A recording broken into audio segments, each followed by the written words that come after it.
Mademoiselle, messieurs, bonsoir. Bienvenue dans cette émission Le défi de la vérité de François avec un invité de marque aujourd'hui, Olivier Piacentini. Bonjour. Vous êtes diplômé de Sciences Po, vous avez travaillé ensuite dans l'audit, dans le conseil, et vous êtes surtout, et c'est la raison de votre venue ici, l'auteur du livre Le virage mondialiste. Le virage ou le mirage? Mirage. Le mirage mondialiste. Virage ou mirage? Mirage. Préféré? Le virage, ça fait un moment qu'il est pris quand même. Ouais, alors justement. Alors par contre, le mirage, on commence à se rendre compte que c'est un mirage. C'est maintenant que les gens commencent à s'en rendre compte. Donc. Alors pourquoi ce livre? Ce livre, si vous voulez, en fait, c'est un peu le pendant d'un premier livre que j'avais écrit il y a 3 ans, qui est sorti en 2018, qui s'appelait La mondialisation totalitaire, où je décrivais tous les processus du mondialisme, mais sous un plan économique et géopolitique.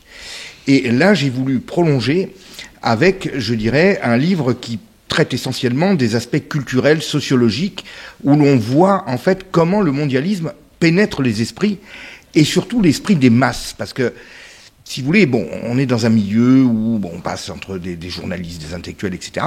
Les gens passent à côté de ce qui formate véritablement la population, c'est-à-dire à la fois l'information courante, mais également le divertissement, où le mondialisme est distillé à petite dose et surtout de façon insidieuse, sans que les gens, je dirais, ne réagissent, ne sentent qu'ils sont sous le prisme d'une influence. Et j'ai voulu vraiment parler de cet aspect-là, qui, à mon avis, manque beaucoup dans la littérature actuelle sur la mondialisation et le mondialisme. Alors c'est vrai qu'on berce dans un nouveau mondialisme, un paradis mondialisme, vous dites même dans le livre. On croit être libre aujourd'hui et souverain, mais finalement on est complètement aliéné in fine, non? Absolument, mais en fait, comme je le décris dans le livre, le mondialisme est parti, je dirais, aux alentours des années 60, et c'est parti sur une base un petit peu libératrice, parce que à l'époque, les gens ressentaient un besoin d'avoir plus de liberté individuelle, une société moins verticale, moins autoritaire, à la fois dans le travail, dans la politique, dans les rapports familiaux. Et donc, il y avait, je dirais, une société qui était peut-être trop corsetée à l'époque, et les gens avaient envie de se libérer de ça. Et je dirais casser les codes, en quelque sorte. Casser les codes et casser, je dirais, la verticalité et l'autoritarisme qui était certainement excessif auparavant. Et c'est sur cette base-là, qui était une aspiration des peuples, que le mondialisme s'est imprimé dans les populations. Alors au début, je l'évoque à travers une chanson de Michel Fugain, Les gentils, les méchants. C'était un petit peu, je dirais, du divertissement, de la décontraction, de l'amusement. Et puis peu à peu, je dirais, on passe d'un domino à l'autre, et petit à petit, c'est une véritable doxa qui s'impose. Et aujourd'hui, vous voyez, le mirage commence à se dissiper, on voit bien que c'est un mirage, parce qu'en fait, de libération, nous avons des couvre-feux, de la censure, des tracasseries de tout genre, et donc... Alors, on va revenir, bien sûr, sur tous ces dominos, ces différentes étapes, mais c'est vrai que l'idée cosmopolite, mondialiste, en fait, n'est pas née d'hier, elle est ancestrale, finalement. Et ça, vous le dites bien dans le livre, en fait. Absolument, mais c'est une idée qui revient par période, si vous voulez, c'est une idée dont on peut retrouver des traces dans la Grèce antique avec Diogène le Cynique, qui vivait à l'époque d'Alexandre le Grand, et qui vivait dans un tonneau, qui était, je dirais, un hippie de l'époque, en quelque sorte, et qui niait, qui voulait abolir non seulement les frontières entre les hommes, mais les frontières entre les valeurs, entre le bien et le mal, le beau et le laid. Vous voyez, un jour, Alexandre le Grand est arrivé sur son cheval devant lui et il lui a dit « ôte-toi de mon soleil ». C'est-à-dire qu'en fait, il ne respectait pas l'autorité ou le prestige de la personne. Et cette idée, on l'a retrouvée à la Renaissance avec Thomas More, Utopia. Et les Lumières, bien sûr. Les Lumières, alors en particulier un auteur des Lumières, enfin de l'époque 18e, dont on parle très peu, Monseigneur de Boisgelin, qui était un prélat, et qui parlait, lui, de paix universelle et de monde unifié à travers le commerce. Et selon lui, c'était les échanges qui allaient favoriser l'unification du monde. Et voyez en quoi cette idée, je dirais, est reprise depuis 50-60 ans. Alors 50-60 ans, effectivement, on a abandonné maintenant tout notre héritage historique, tous les piliers ancestraux, en fait, se sont effondrés quasiment les uns après les autres. Et que ce soit la bourgeoisie, la chrétienté, toutes les valeurs morales aujourd'hui qui sont complètement oubliées, qui sont complètement délaissées. On a affaire quasiment à un autre monde. On a déjà basculé d'un monde à l'autre il y a de cela 40 ans. C'est ça qui est intéressant à dire aujourd'hui. Ça a vraiment commencé. C'est pas la Covid qui a fait ça, mais en fait ça date d'il y a 40 ans. Ça date d'il y a 40 ans, et encore une fois, je reprends cette chanson de Michel Fugain. À l'époque, les gentils, les méchants, le gentil de la chanson, c'était le bon père de famille, le patriote, celui qui respectait l'autorité, le travailleur. C'était celui qui était le gentil de l'époque. Et le méchant, c'était celui qui gaspillait son argent, celui qui faisait l'amour comme il veut, etc., celui qui respectait pas les codes. Et 30 ans après, eh bien, tout ça s'est inversé. C'est-à-dire que le gentil de la chanson, aujourd'hui, c'est le réac. C'est le facho, c'est tout ce que vous voulez, le complotiste peut-être maintenant, à l'époque actuelle. Et par contre, celui qui était le méchant à l'époque, eh ben, c'est devenu l'alpha et l'oméga, c'est-à-dire c'est celui qui consomme, c'est celui qui a basculé complètement dans la société des loisirs, celui qui exige des droits pour tout et rien. Et en fait, à travers des droits qu'on nous distribue, on croit, enfin nous, qu'on reçoit des libertés à travers ça, mais en réalité, on est assigné à de très nombreuses contraintes qui, de plus en plus, restreignent un certain nombre de libertés que nous avions auparavant. C'est finalement le structuralisme d'après-guerre, d'après vous, qui a formaté, comme vous dites, les esprits ? Absolument. Existentialisme, structuralisme, c'est les deux piliers de la déconstruction. C'est-à-dire que l'existentialisme disait que voilà, l'homme doit écrire sa vie comme sur une page blanche, c'est-à-dire qu'il ne doit plus être déterminé par l'histoire, les valeurs de famille, les valeurs régionales, la religion, tout ça doit être balayé et on doit, je dirais, vivre sa vie comme si on était une génération spontanée en quelque sorte. Et les structuralistes ont essayé de démontrer, parce que selon moi leur démonstration n'est pas valide, que tous les piliers de la société, toutes les valeurs, ne sont pas des valeurs de droit naturel, mais en réalité des simples postulats. Et donc, puisque c'est des postulats, pourquoi toujours s'en référer ? Voilà. Alors c'est vrai que d'une civilisation à l'autre, puisqu'on parle de mondialisation, on retrouve le même mythe, aujourd'hui quasiment les mêmes valeurs, ce qui arrive, in fine, une forme de relativisme ambiant. Et ce relativisme, en fait, c'est ce que vous condamnez. L'homme moderne, aujourd'hui, est quelque part assujetti, est esclave, finalement, de cette doctrine-là. Complètement. Mais vous savez, le relativisme, alors il faut toujours avoir une dose de doute et de relativisme, c'est évident. Et peut-être qu'à une certaine époque, il n'y en avait pas assez, on va dire. Sauf que si on commence à tout relativiser, on n'a plus aucune valeur. Tout est permis. Vous voyez ce que je veux vous dire ? Par exemple, l'inceste en famille, ça peut devenir permis. Pourquoi ? Quelqu'un a dit, mais peut-être qu'avec le consentement du jeune, c'est possible. Donc vous voyez à quoi ça nous mène. On ne peut pas. C'est la perte d'autorité. C'est la perte d'autorité, la perte de référence morale qui fait que tout devient possible. Et au final, ça amène à quoi ? Ça n'amène pas, si vous voulez, à la liberté, ça amène au règne du plus fort. C'est-à-dire que c'est le plus fort qui se sent autorisé à faire ce qu'il veut, puisqu'il n'y a plus de valeur, et c'est le plus fort qui impose ce qu'il veut à qui il veut. Et c'est exactement ce qui est en train de nous arriver aujourd'hui. Alors Foucault disait que l'homme, finalement, est fou s'il ne se plie pas à la règle. C'est un peu le cas, d'après vous, aujourd'hui ? Écoutez, aujourd'hui, oui. Mais alors, quelle est la règle ? Parce que nos règles anciennes n'existent plus, si vous voulez. Vous voyez, dans le livre, je parle, par exemple, vous voyez, d'une inversion complète des valeurs et d'une inversion revendiquée. C'est-à-dire que on vous dit c'est la liberté, chacun fait ce qu'il veut. Bon, par exemple au point sexuel. Bon. Mais vous voyez, quand un village veut organiser un prix de vertu, ce qui a été fait il y a 3 ans, bon, eh bien tous les médias sont tombés dessus et ont trouvé que c'était vraiment de la réaction, de l'antiféminisme, du fascisme, tout ce que vous voulez. Or, si on est libre aussi d'être vertueux. On n'est pas forcément libre d'être forcément dans la dépravation complète et la glorification que ça. Donc vous voyez qu'en fait... Donc c'est le côté négatif qui ressort systématiquement. Voilà. En réalité, ce n'est pas une libération, c'est une inversion complète des valeurs. Ouais, c'est ça. L'homme a plongé aujourd'hui aussi dans une forme, on peut dire, de solitude qui est devenue la proie, justement, et ça vous le démontrez à travers toute une mécanique qui est très bien faite dans votre livre, la proie, finalement, aujourd'hui, de tout ce merchandising, de tout ce marketing ambiant qui colonise un peu aujourd'hui nos cerveaux et qui a préparé au stade où on en est aujourd'hui, en fait, finalement. Absolument. Mais c'est-à-dire que cette libération, je dirais, entre guillemets, des mœurs, des valeurs et autres, a profité à toute, je dirais, l'industrie marchande internationale qui, avec le marketing, a un outil de propagande qui, comme je le dis dans le livre, relègue la propagande stalinienne à la préhistoire, si vous voulez. Parce que là, on fait passer les choses non plus en argumentant ou même en assénant, mais de façon subliminale, dans les cerveaux, à travers la partie du cerveau qu'on appelle le cerveau reptilien. Et donc, en mettant en exergue, si vous voulez, la liberté, l'envie de faire ce qu'on veut, d'avoir ce qu'on veut, on vend. À travers ceci, on vend des produits et on oriente, je dirais, les gens dans le sens, je dirais, du consumérisme compulsif. Ouais, c'est ça. Aujourd'hui, il faut détenir, acheter, s'être constitué une véritable marque, une marque célèbre, une marque universelle aujourd'hui, véritablement pour exister. Absolument. Sinon, on ne compte pas dans la société.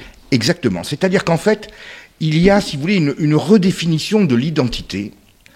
Vous savez, on vit 24 heures. Pendant 24 heures... C'est comme dans les tribus, hein, oui, en fait. On est membre d'une tribu universelle, mondialiste et tout. Hein. Exactement. C'est-à-dire que, si vous voulez, les individus qui sont complètement isolés par, justement, ce relativisme ambiant, cette perte de valeur, je dirais, se rassemblent dans une forme de néo-tribalisme. C'est Michel Maffesoli qui avait très bien décrit ça. Et à travers ces tribus, ils essaient de recréer une ambiance. Et les marques fournissent à ces tribus, je dirais, les totems qui vont les rassembler. Par exemple, le jeune des cités, il va porter Ernest.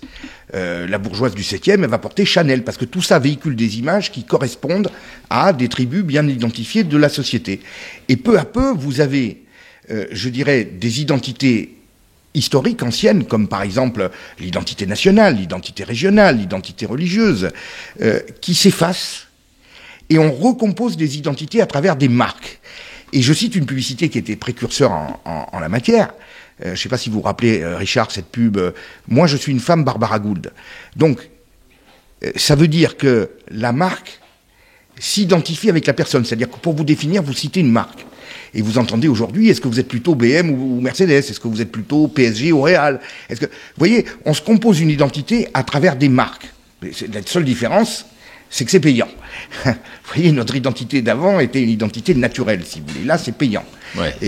Donc c'est une récupération, en fait, du système aujourd'hui qui avait déjà été préparé pour. Absolument. Et qui a conduit, en fait, les gens à s'abandonner littéralement et à perdre leur propre identité et donc à tomber dans cette solitude ambiante, quoi. Complètement.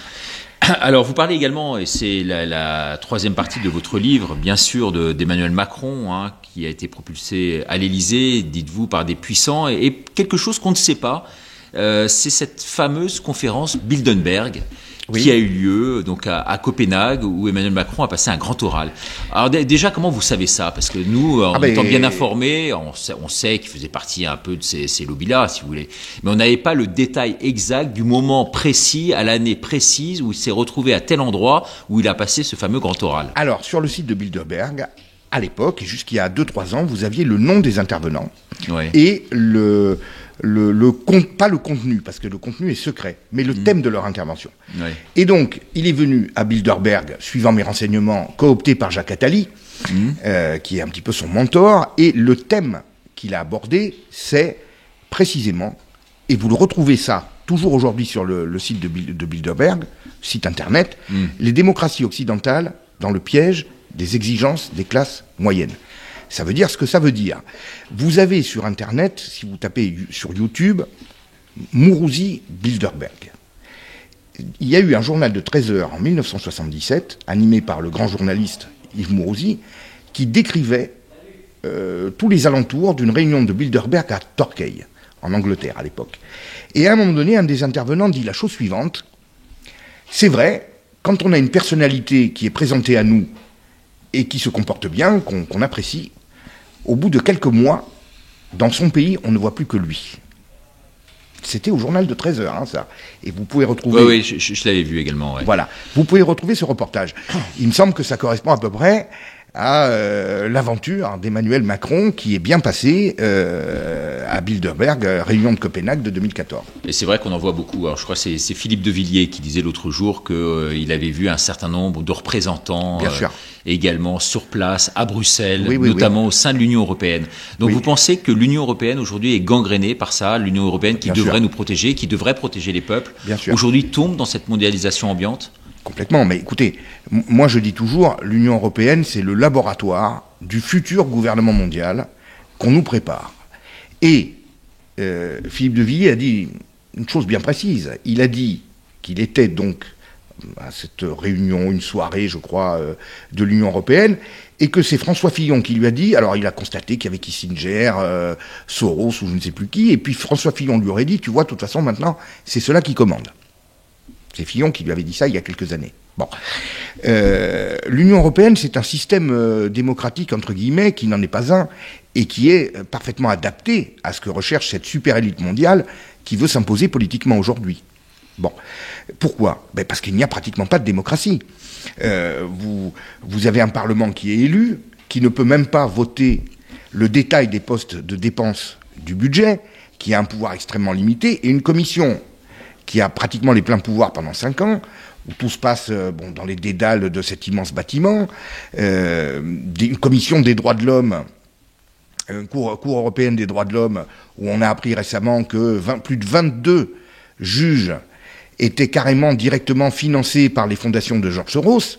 Voyez, donc on a tout un ensemble de choses où c'est vraiment le lobbying et tout ce qui se fait, je dirais, en catimini, qui prime sur le contrôle parlementaire.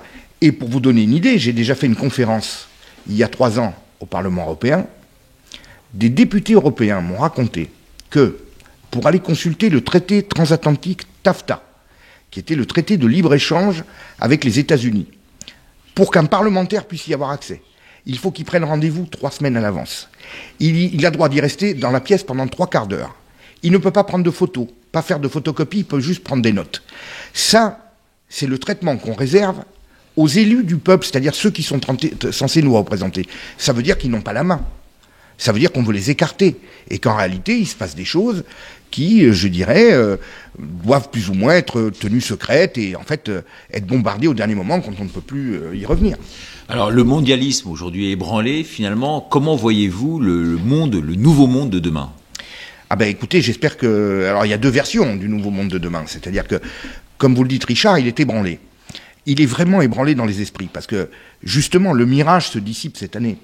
C'est-à-dire que les gens, aujourd'hui, commencent à voir que quelque chose ne tourne pas rond, que ce doux rêve millénariste est en train de tourner au cauchemar. Pourquoi? Parce qu'on voit bien que le mondialisme a profité essentiellement à la Chine, en termes...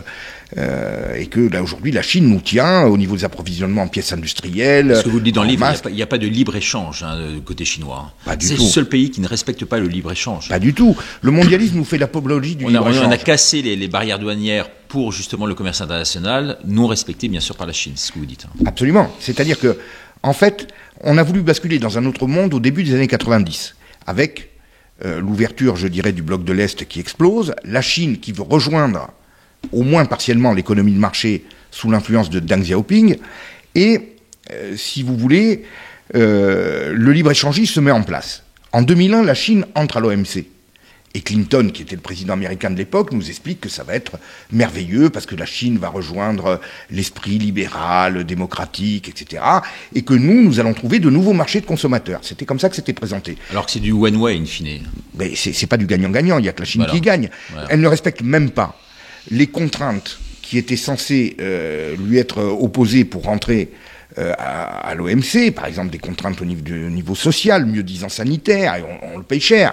Parce que le virus est quand même parti de là-bas, officiellement pour des raisons sanitaires, si vous voulez, d'hygiène alimentaire.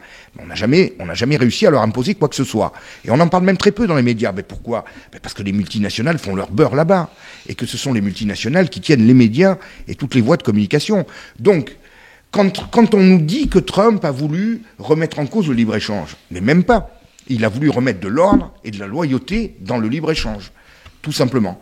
Et ça, c'était considéré comme un retour en arrière, un retour à l'âge de pierre, alors que pas du tout. C'était remettre les pendules à l'heure avec la Chine. On vous écouterait pendant des heures, mais malheureusement, on arrive à la terme de cette émission, dont je rappelle votre livre, le nom de votre livre, et je vais essayer de bien le nommer cette fois-ci, Le Mirage mondialiste, comment l'oligarchie manipule aujourd'hui l'opinion. J'invite donc fortement nos téléspectateurs. Je vous invite bien sûr à réagir par rapport à cette émission. Comment vous avez trouvé Olivier Piacentini? N'hésitez pas à nous faire un maximum de commentaires, vous abonner bien sûr à François, qui aujourd'hui, comme vous le savez, est un peu blacklisté de partout. Bon, on va pas tomber non plus dans le misérabilisme ambiant et dans la victimisation, c'est pas du tout notre cas et notre charte et notre éthique, mais on tient quand même à le signaler, c'est la raison pour laquelle on n'a pas pu poster, notamment pendant 15 jours sur YouTube, un certain nombre de vidéos. Merci en tout cas infiniment à vous d'être venu. Richard, vous reviendrez la prochaine fois nous parler de finances, puisque c'est votre véritable dada, oui, vous êtes un des grands spécialistes spécialiste français en la matière. Vous avez un cabinet de conseil du reste et vous œuvrez énormément, notamment pour l'Afrique. Merci à vous et à très bientôt. Au revoir. Au revoir à tous.